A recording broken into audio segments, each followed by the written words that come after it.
Hello, everybody. It's a minute or two after 4, I think. This is Christy Veeder. I'm Jobs to Move America's National Program Director. It looks like we've got a fair number of people logged on, and we've got a lot of material to cover. So I think I'm going to go ahead and get started. Welcome, everybody, to Job to Move America's Inclusive Procurement 201 webinar. We're really happy to have you all here today. For those of you who may be new to our work, JMA is a national nonprofit. We're focused on the ways in which government infrastructure procurement can be harnessed to maximize open and democratic governance, to improve equity and environmental sustainability, and to create good quality jobs that can be an on-ramp to the middle class for America's diverse and inclusive workforce. I'm going to be talking about the first few slides of our presentation today, and I want to introduce our other panelists. We are thrilled to have Stephanie Wiggins. She's the Deputy CEO at the Los Angeles County Metropolitan Transportation Authority, and she's our lead panelist today. Stephanie has over 20 years of experience in the transit agency world. Prior to becoming Deputy CEO, she served LA Metro as the Executive Director of Vendor and Contract Management. And throughout her time at LA Metro, Stephanie has been a champion of inclusive procurement practices, and she's pioneered the implementation of a range of mechanisms that allow more businesses and people to contribute their skills and expertise to the range of projects that LA Metro's infrastructure work encompasses. She has a wealth of knowledge on this subject, and we're thrilled to have her with us today to share her experience with you. We're also joined by Bev Scott, CEO of Beverly Scott Associates.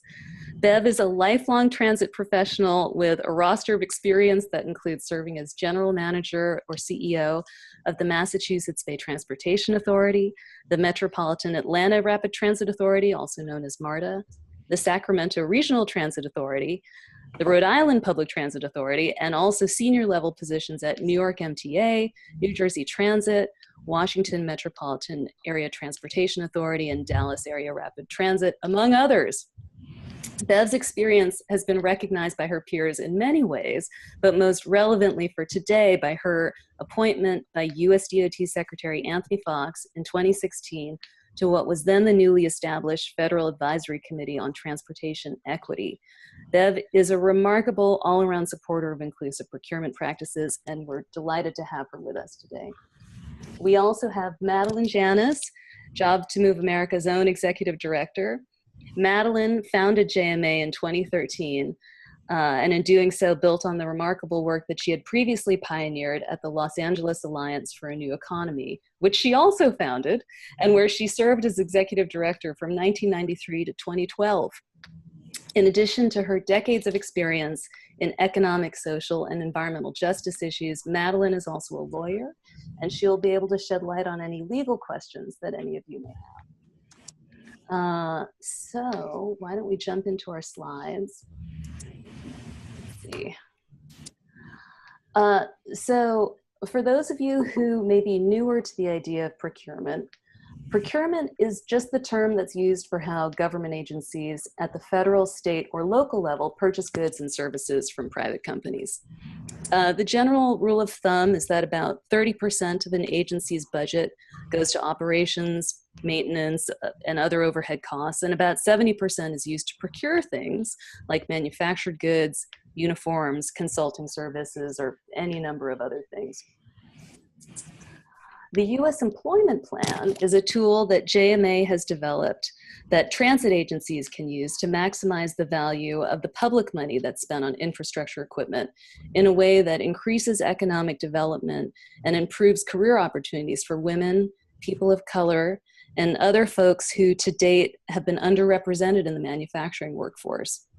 Incorporating these kinds of goals into the government purchasing process is what we call inclusive procurement, because instead of just buying goods and services, we're looking at how public investment can deliver the greatest economic, equity, and environmental benefits to the communities that those governments serve. The U.S. Employment Plan is approved by the U.S. DOT, and it's designed to support open competition among bidders by being a voluntary program. Bidders are not required to include U.S. Employment Plan commitments in their bids. The U.S. Employment Plan does not include requirements for geographic hiring preferences. And what's also very important is that transit agencies can customize the way the U.S. Employment Plan works to meet their own unique needs and priorities. The U.S. Employment Plan was developed to accomplish three primary goals. First, to encourage manufacturing firms to commit to creating good jobs for their workers. Second, to help spur investment in new or existing manufacturing facilities. And third, to help create pathways into manufacturing for people from backgrounds that, as I mentioned earlier, haven't historically been part of the manufacturing workforce, but folks who have a lot to offer. So how does it all work? It starts with transit agency putting out a request for proposals and companies submitting bids that have the option of including information on the number of U.S. jobs that they'll commit to creating, and also the characteristics of those jobs. What will the minimum wage be? What kinds of benefits will the workers have? And so on. The U.S. Employment Plan also provides scoring methods that transit agency can use to weigh different competing proposals. And once the contract is awarded, the agency can then work with the manufacturing firm to make sure that they can implement the onboarding, as well as the training and recruitment programs that the manufacturer has committed to. Bev, did you want to say a word or two about different scoring methods? Or? Yes, I think that you've covered it so well, but I would just, focus again that the fact that it is across the board, it's a voluntary program, okay? And agencies have utilized, when you start talking about customization, agencies and their examples have utilized different methods in terms of doing their scoring evaluation. You have the price credit method has been used. That's LA Metro has used that.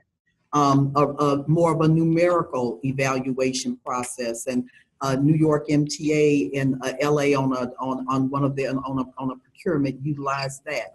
A more adjectival, for those of you who are out there who are the procurement world, a more adjectival approach where it's you did good, you did very good, you did so.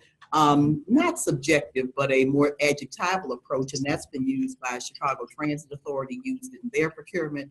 MARTA has that one out for their rail car procurement. When I was at the MBTA for the red and orange line car procurement, we used a USEP-like approach for the Make It in Massachusetts, and that was done on an adjectival scoring system. So say this again, there are examples of, and these agencies will be more than delighted, and we have those resources of literally sharing with you the approved, these have been ones that have gone through tested examples of the actual procurement documents themselves in terms of how this has been laid out. Terrific. Thank you so much, Bev. And with that, I'm going to turn it over to Stephanie, who has a lot of terrific information to download about all the different things that LA Metro has done. So I'll stop my screen share. And Stephanie, you can go ahead and share your screen. Hi, Christy. Can you see my screen? Yes, everything looks perfect. Okay, wonderful. Well, thank you, everyone. I appreciate the opportunity to really share a bit about Metro's story on inclusive procurement in the areas of construction, manufacturing, and small businesses. Before I do that, though, I want to provide a quick overview of LA Metro. As the regional transportation agency, we serve as a planner, designer, builder, operator, and funder for LA County. It's a very large county. We have a population of over 10 million. We have 89 jurisdictions, that's 88 cities and the county. And with 10 million people and growing, there are about 2.3 million more people are projected to live here in the next 40 years.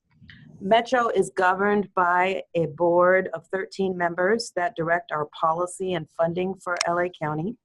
And I wanted to provide that quick background because it really has been our board that really has served as the catalyst for inclusive procurement. So in fact, their influence began 10 years ago with the passage of our local half-cent sales tax for transportation called Measure R. One of the benefits of the new measure was job creation and opportunities for small businesses throughout the county. This was really important in light of the recession that was occurring. A key element of Measure R was the construction of transit and highway projects. And in 2011, our board adopted principles to promote construction employment and training opportunities in areas of geographically concentrated poverty and/or unemployment throughout the United States. This was followed by the formal approval of our project labor agreement, we call it our PLA, and our construction careers program for all Metro construction projects that are valued at over $2.5 million. Now, performance goals are foundational to our PLA. 40% of the workers on a construction project are hired from economically disadvantaged zip codes. We use census tract information, and depending on the fund source for the project, if it's locally funded, then we look at local zip codes. If the project is federally funded, then we look at national zip codes. We also, as part of our goals, have a 10% goal that of those targeted workers, 10% we would like to draw from a category of either veterans, they receive public assistance, they're a single mother, etc., because we want to try to create intentional opportunities for these populations. And then we have a 20% apprenticeship goal to strengthen the pathway for workers to come on our construction projects. And of course, we want no lockouts or work stoppages on our construction projects. Over the last 5 years of Metro having a PLA-CCP program, we've awarded 32 construction contracts. There have been no work stoppages. And most important for us, over 1,300 rather, apprenticeship workers have been hired, and the program is exceeding our goals. In sharing the results of our PLA-CCP program, I want to emphasize that it's not just about the numbers. There are real lives being transformed as a result of inclusive procurement. One such example is Cynthia Pena. Ms. Pena is a single mother. She has had some involvement with the justice system. She enrolled in our pre-apprenticeship program and is now working on one of our signature Metro construction projects called the Purple Line, and has progressed in the apprenticeship career pathway on that construction job and is truly on our way to having a career if she so chooses. I do want to note that an area of focus for us is our female workers on our construction projects.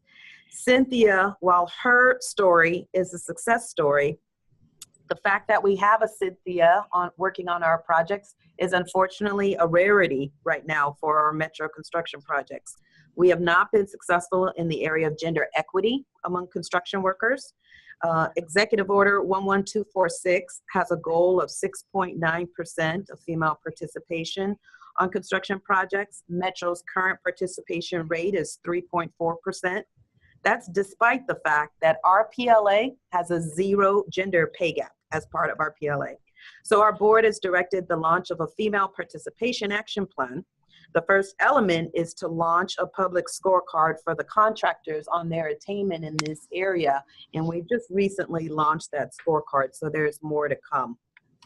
Now, there are lessons learned that we'd like to share with our PLA-CCP. A key factor is that it is very important to ensure that the contractor has established the employment hiring plan at the very beginning of the job, and tracking and reporting and monitoring is critically important to achieve the goals intended with our PLA-CCP. So the PLA-CCP is just one type of inclusive procurement. Christy opened up with another signature type of inclusive procurement, which is the U.S. Employment Plan. And Metro, our Metro board, turned to developing a U.S. Employment Plan after we saw some early success with our PLA-CCP program. We were able to do that because we had a couple of significant rolling stock procurements that the agency was facing. And again, our board saw opportunities to really grow the workforce and grow technical capacity in these areas. So our first effort was with the light rail vehicle contract. It has created over 500 new jobs across the United States, including over 400 new jobs in LA County, mostly in the city of Palmdale, California. Our U.S. employment plan, as was discussed in the overview, in this case, we choose scoring criteria as a trade-off with our best value RFP. We take the value of the wages and benefits of all new jobs proposed by the manufacturer, and we make it a trade-off factor in the evaluation of price. We also further enhance the importance of the price trade-off by applying an economic multiplier to the proposed wages and benefits. Now, our approach, as you heard in the overview, is just one way a transit agency can determine how they want to incentivize the U.S. employment plan as part of their procurement. A few of our key lessons learned is, again, the importance of facilitating meetings with the contractor and community-based organizations when creating a U.S. employment plan. And then it's really important as the transit agency to really have procedures and processes in place to verify new workers and wages and benefits through audits. In January, based upon the success of us deploying our U.S. employment program on not just light rail, but we've also done it on some of our bus procurements, our board adopted a new, more permanent USEP policy that's going to be applied to all rolling stock solicitations valued at over $100 million. And it incorporates new features such as a 10% commitment for new hires to be disadvantaged workers and scoring credit for infrastructure improvements. It's very important that we have this U.S. employment program in place because our Metro Board also recently committed to converting our entire fleet of over 2,000 vehicles from clean natural gas to zero-emission buses by 2030. So the third area of inclusive procurement practiced by Metro is with the small businesses. And they serve as an important part of our economy, and our board has been committed to ensuring that goods and services procured by Metro have the benefit of small business participation.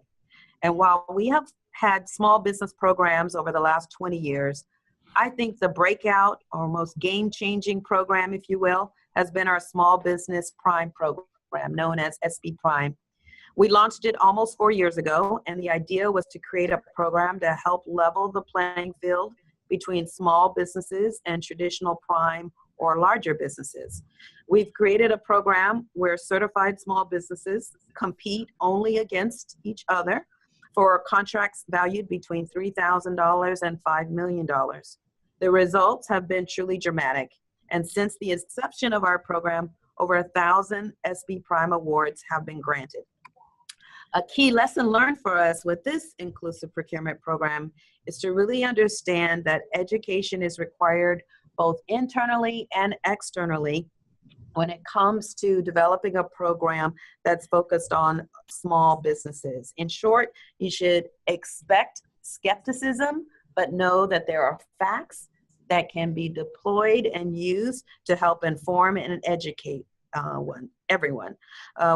In recalling what our experiences was like when we deployed this program, there was a lot of skepticism, and in fact, we've seen it with all three of the inclusive procurement programs that I briefly touched on today, whether it's the U.S. employment program, the PLA-CCP, or even our SB Prime. And one key takeaway is to know that facts can help inform and advance the thinking of those who may be reluctant or skeptical, and the results have really proven out to really be even better than even our greatest skeptics had thought would happen. So it's really turned people into believers.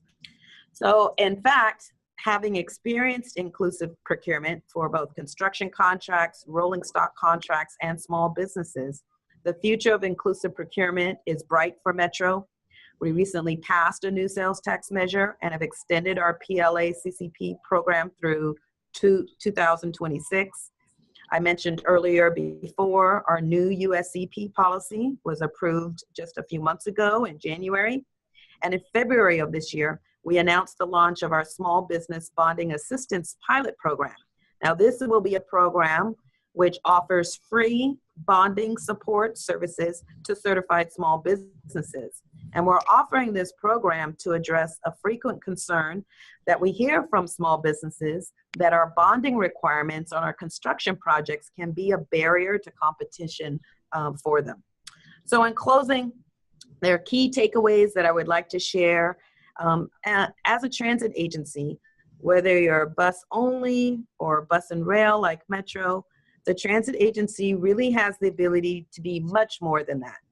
Our CEO, Phil Washington, likes to say that we are a socioeconomic enabler. Inclusive procurement policies and programs are evidence of that. Political champions enable inclusive procurement. Mega projects are not required for inclusive procurement, as you can tell. And community-based organizations are important stakeholders in making this happen.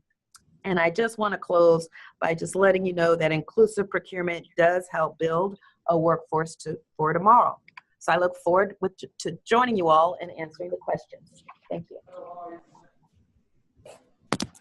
Stephanie, thank you so much. That was terrific.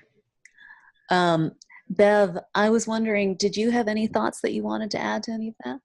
No, I just, Stephanie just covered it so well, and I think it just gives people a real sense of the broad range of different activities, policies that you can have, and the importance of anchoring the programs in good policy. The other part was the point that she made in the very beginning, that a lot of this really started with their C-suite, okay, and that is their policy board, certainly the individuals who have been at the executive level, but this is an all-in agency effort. So the jobs portion, the small business portion, making sure that you that you not only have the policies, but you also have the implementation and the review and the oversight pieces of it.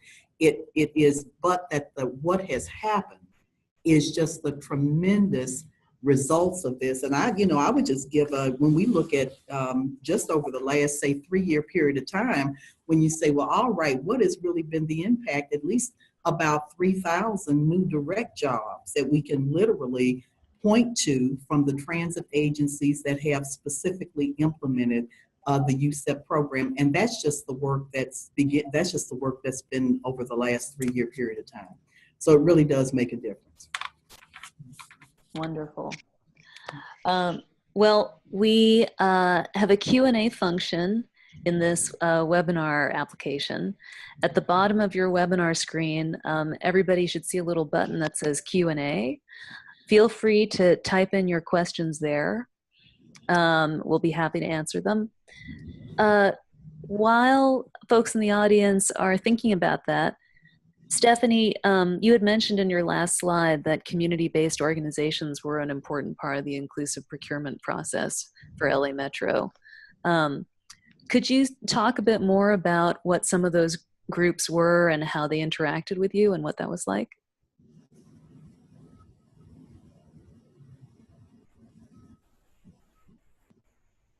Yes, Christy, sorry, I'm a little technically challenged. So That's fine. That's fine. Yeah, so the community-based organizations really have been a critical element of our inclusive procurement process. So I'll start with USCP. Clearly Lane was at the forefront of this, the LA Economy for New Alliance, or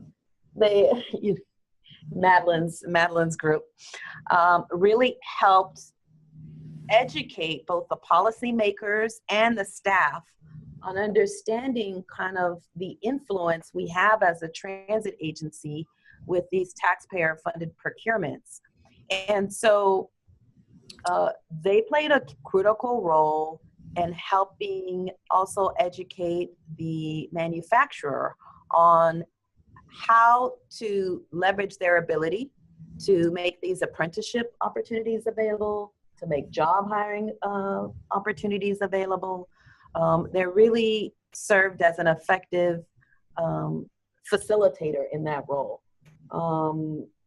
We saw the same thing with our PLA, whether it was Black Workers Center or other organizations, women in non-traditional employment roles, who can really help work with job coordinators, whether these job coordinators are retained by the contractor, or it's the job coordinator that is hired by the manufacturer or the manufacturer's HR department, really help them connect with these targeted population groups and know that there's a big pool, a large pool of willing and able workers. They just need to understand how to connect with these various resources. So they've also served as an effective network in helping us get the word out about training opportunities, about boot camps, and they've been much more effective than Metro could ever be. I think one of the things that we have learned in exploring inclusive procurement is we need to be very clear about the role that we have that we're good at. And where we're not, we need to bring on partners who can help us with that. They also, some of the community-based partners we dealt with are community colleges as well, especially in the USCP portion, whether you're working with the trades, there may be some technical certificate type programs where working with the community colleges can also, again, help us with the network and getting the word out about the job and position availability. Right. And something I'd like to just, get additional perspective is that, first, people are not out there trying to promise a chicken in every pot, okay? I think everybody is understanding enough of that. But at a big level, when we're talking about what's happened to the middle class in the United States, let's think about it. 30% of the GDP of this country used to be driven by manufacturing, and that is literally down to about now. And so that's another reason for this kind of not just in the transit sector, but just kind of looking at us nationally in terms of what do we really need to do to reverse those trends and get ourselves back in there making things again. Okay. And then I would just say the other is that when you're doing your planning at a transit agency, some of these are two-for opportunities when you really take it and look at your workforce, what the same skill set that is going to be required to help to do the manufacturing portion of it, in many instances are exactly the same positions, property after property after property, that we say we can't find them, the skills aren't there, all of that. So these are not just, that's where you talk about good jobs and what we're really doing for sustainability in communities. You can wind up saying, you know what, and we're helping to build that pipeline of exactly the same skill set of individuals who will be available to apply for positions for operations and maintenance of that equipment over the long haul at the property. So there's a lot of smart working together that can take place in here that makes it just be an overall home run. Excellent. Thank you so much. So we have some questions from audience members. First question is, can you provide a list of definitions to go with the acronyms and concepts such as inclusive procurement? Absolutely. I can share that with the person who asked the question and anybody else who's interested via email afterwards. Very happy to do that. Our next question is, what mechanisms are needed to ensure stronger compliance and enforcement capability of transportation authorities?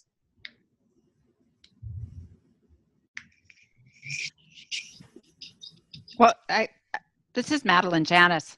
I think that, Stephanie, it would be really great if you can reflect a little bit on some of the lessons learned about how to build in the enforcement and compliance work, and not just expect the private contractors to do that, but actually how the public agency can play that role as well.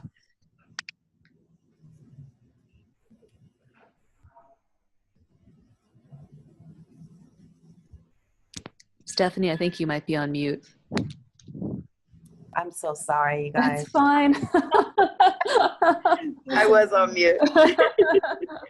Okay, so the first, I think it's threefold. So our experience has taught us first, it's the contract language. It needs to be specific and intentional.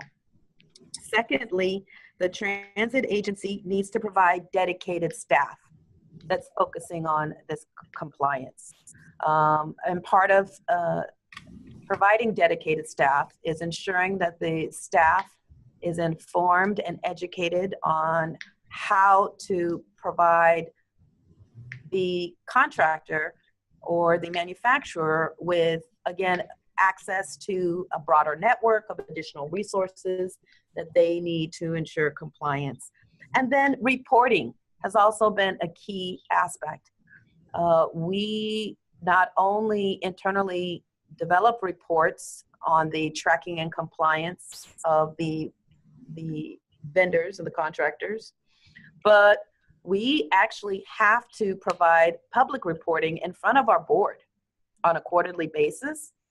And then we also publicize that reporting information, making it transparent on our website so that anyone can go online at any time to find out the latest statistics.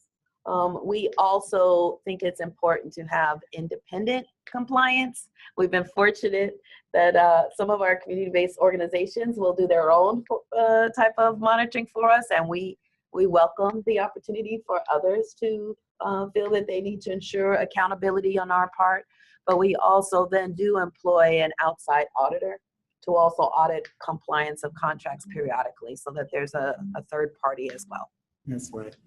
You know, just to echo with Stephanie, I'm so glad she spoke because she's really the person sitting at the agency level now. But at the end of the day, guys, it's like anything else. I think she said accountability, intentionality, and at the end of the day, people respect what you inspect, okay?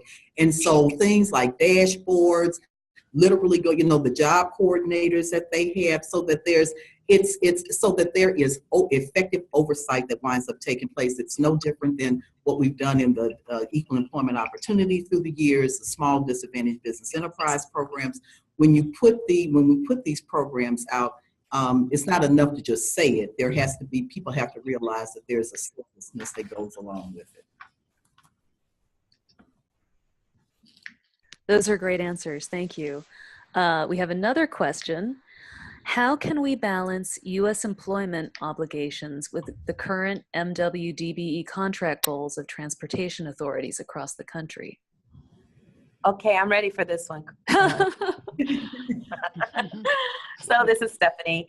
For Metro, because we have to rely on our federal funding partners for our vehicle purchases, they have a policy that if we use federal funds, we don't have a DBE, MWDBE goal that we have to individually put on those rolling stock procurements. So we do not have a conflict with the U.S. employment plan. We're actually not able to put individual DBE or SBE goal. The vehicle manufacturers work with FTA, in our case, directly on setting those goals. Does that answer the question? I hope it does. And I think it does, okay, because on vehicle procurements, the TVM language has been those goals have been established at the federal level now for probably a decade plus, but they are not, these are not in conflict, okay?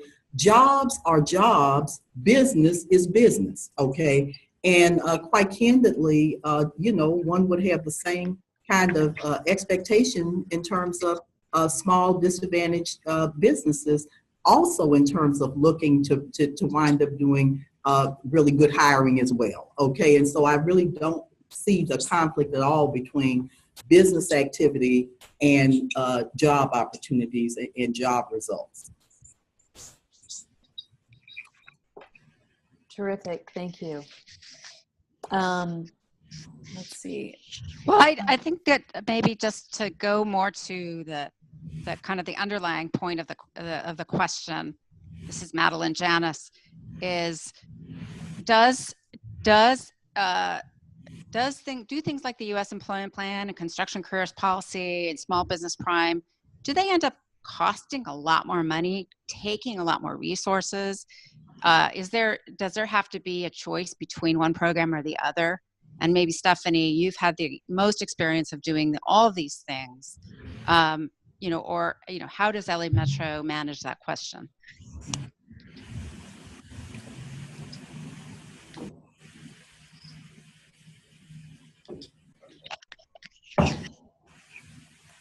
Stephanie, are you on mute?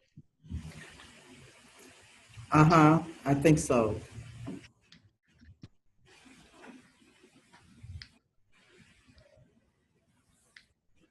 Sorry, yes, I was on mute. I'm just gonna leave it off mute. So yes, for PLA construction projects already have to, by state law, pay prevailing wage. So we've seen no cost increase as a result of that. We have not seen any demonstrable cost increase as a result of our inclusive procurement programs, whether our SB Prime programs, USEP, or PLA CCP, largely because we have not seen it limit competition. Right. Still get more, 3 bids or more on our rolling stock procurements, on our construction contracts. And I think what's happened is we found that it's actually produced some cost savings for us, in that we get better quality product, we get efficiencies, because we are actually helping provide or identify a skilled worker pool in a much easier way for the contractors and the manufacturers. For SB Prime, we've seen a robust pool of bidders that have the capacity. So while we've heard concerns, again, I mentioned earlier about the skeptics. Some are skeptical that it's going to increase costs. We have not seen a demonstrable increase in costs related to our inclusive procurement programs. What we'll find is if there's increase in costs, it's only because of kind of the largeness, if you will, of our program. And we have multiple construction contracts going on at once, multiple rolling stock procurements going on at once. And that's more a creature of our own making, but we do not have any data that suggests it's tied to our inclusive procurement program. Right. And and contractors do have some admin costs, but those seem to be offset by other factors. And it was just to Stephanie's point, we actually in Jobs to Move America did this work. And you all know I serve on the Jobs to Move America board, but I'm 40 years in this business, and it's not, I believe it, but I tell you, we really took a look at 10 years of, and be very happy to share it, shared with USDOT, went to the 5 largest transit systems in the country, working with them, took 10 years of their procurement data on every vehicle award they made, every bus award that they made, took whatever, if it had DBE, SBE, WBE, BEBE, if it was a USEP type of whatever, took all of those procurements, looked at what the independent cost estimates had been, what the number of bidders were or proposers were in response, to see whether there was some correlation, and then wound up having one of these econometric professors and stuff, to these think tanks, take a look at the data itself to see whether or not there was some kind of a relationship between putting in these special emphasis programs and, the price is going to go up or the competition is going to go down and all of that, and have provided that to USDOT, which they have on record. And the result of it was that there were no, across the board, I'm telling you, the top 5 10-year look, and there was nothing that one could say was any type of a relationship between you implement these good programs that are good for communities, and oh God, it's going to wind up costing you a bunch more money, or you're going to limit competition or whatever. So LA Metro has this experience, but there is also a data set that is really based on facts, okay, that does not show that.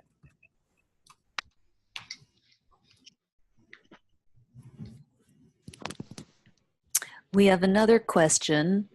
How are the unions incorporating disadvantaged and targeted workers since these have not been their traditional membership base?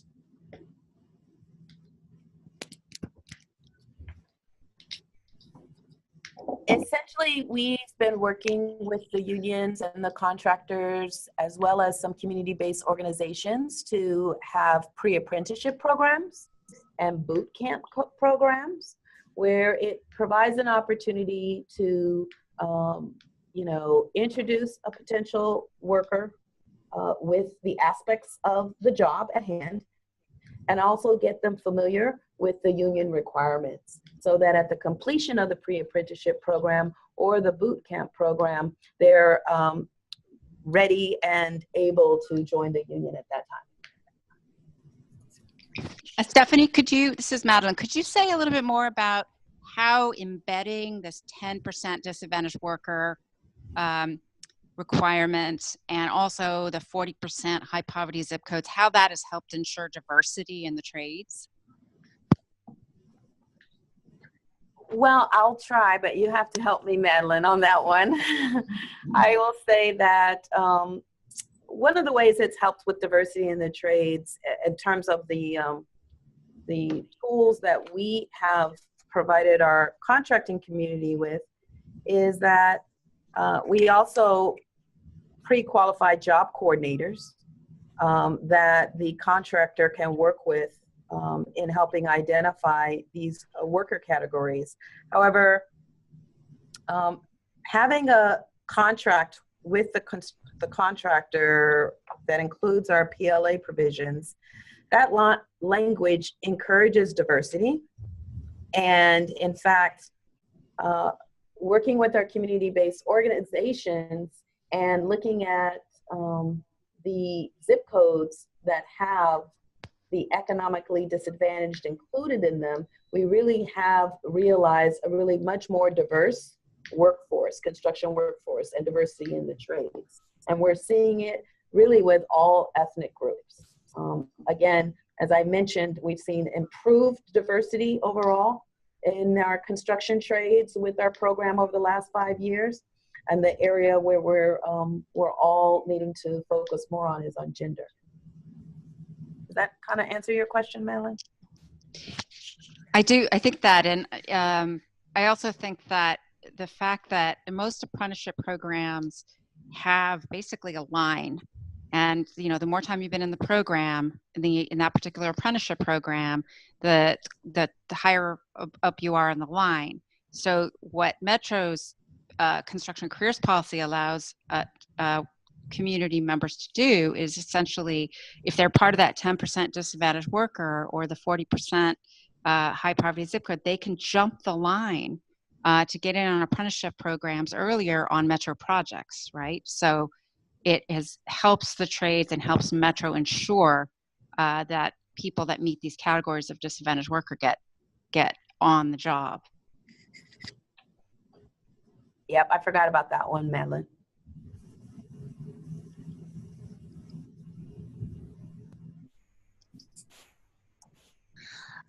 We have a couple more questions. Could someone speak more on the state's plan to increase electrification of the transportation sector and how you're engaging with this process, how statewide policies may be impacting local work, what you see as the strengths of the policies being developed, and where there is still room for improvement?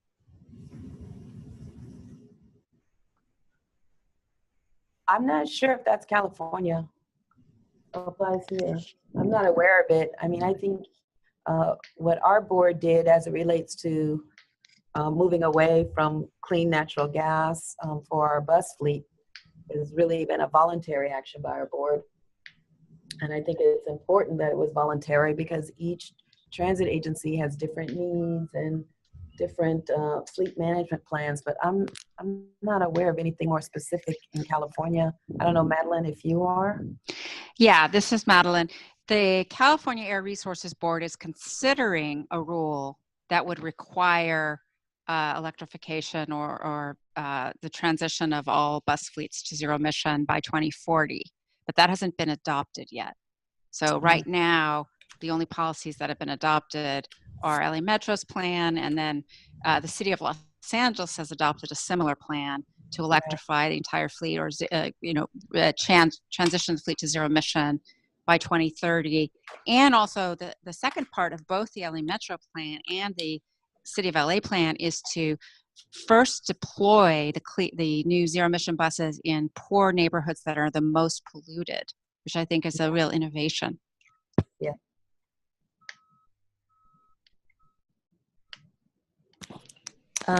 We have another question. Is it feasible for a transportation authority contract to include both MWDBE and U.S. employment plan goals? Should Congress and state legislatures codify this?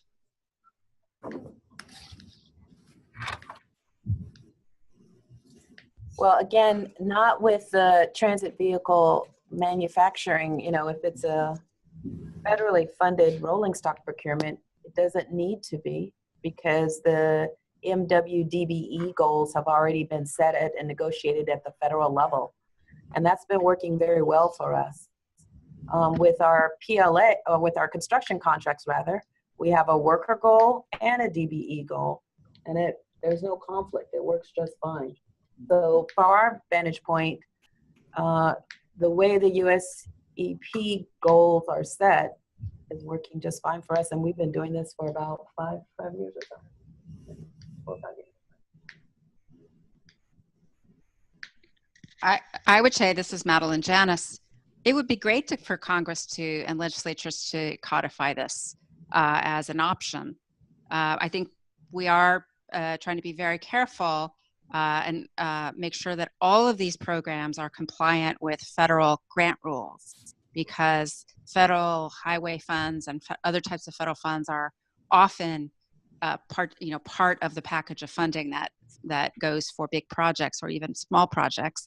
The U.S. employment plan and these other elements that we're talking about today are all compliant, fully compliant with the federal rules.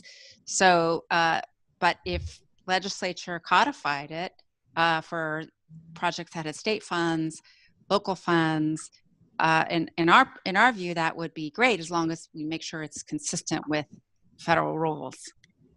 Now, whether Congress would do this is another question.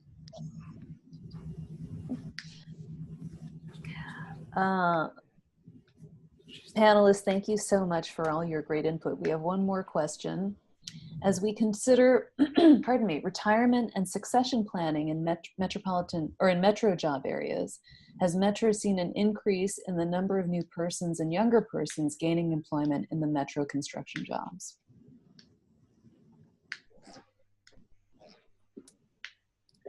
Actually, I believe we have seen an increase. I don't have the data before me, but we have seen, particularly in our 20% apprenticeship goal, that's really where you see it. We are seeing an increase of younger persons on our construction jobs. So that's hopeful. And this is Madeline. Just to say a little bit more about what is a 20% apprenticeship goal. The goal as part of the Metro's construction careers policy is that 20% of all work hours that are performed on LA Metro projects be done by apprentices. So that's the maximum percentage allowed under state law, and it requires that there be 4 journey people to 1 apprentice, which means that there's a huge number of more opportunities for apprentices, meaning new people that are in the apprenticeship programs rather than people who've already become journey people. So that's why the apprenticeship, it's great to hear that the apprentices are younger and up and coming people, and they also tend to be way more diverse than the historic members of the building trades.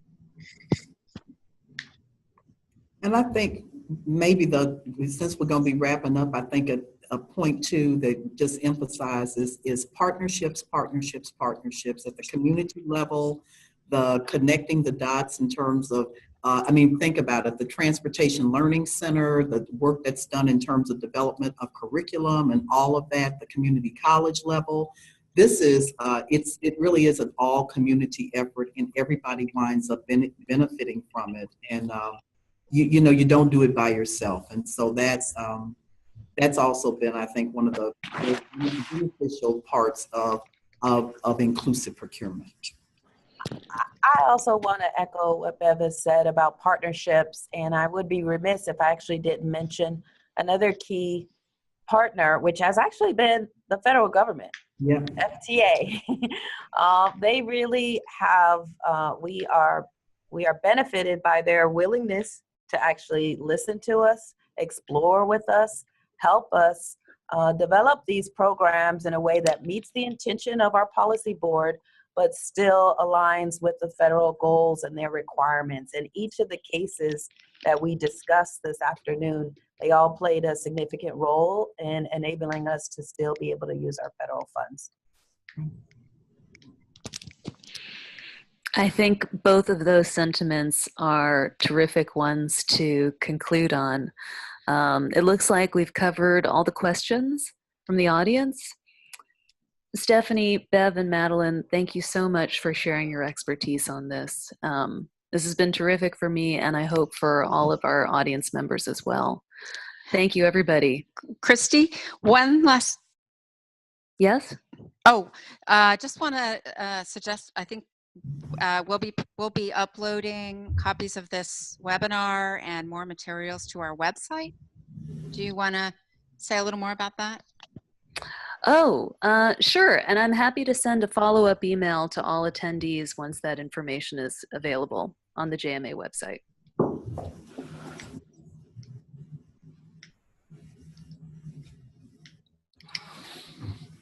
Okay. Thank you, everybody. Really appreciate you attending with us. Have a great weekend. And we'll keep you all in the loop for future webinars from JMA.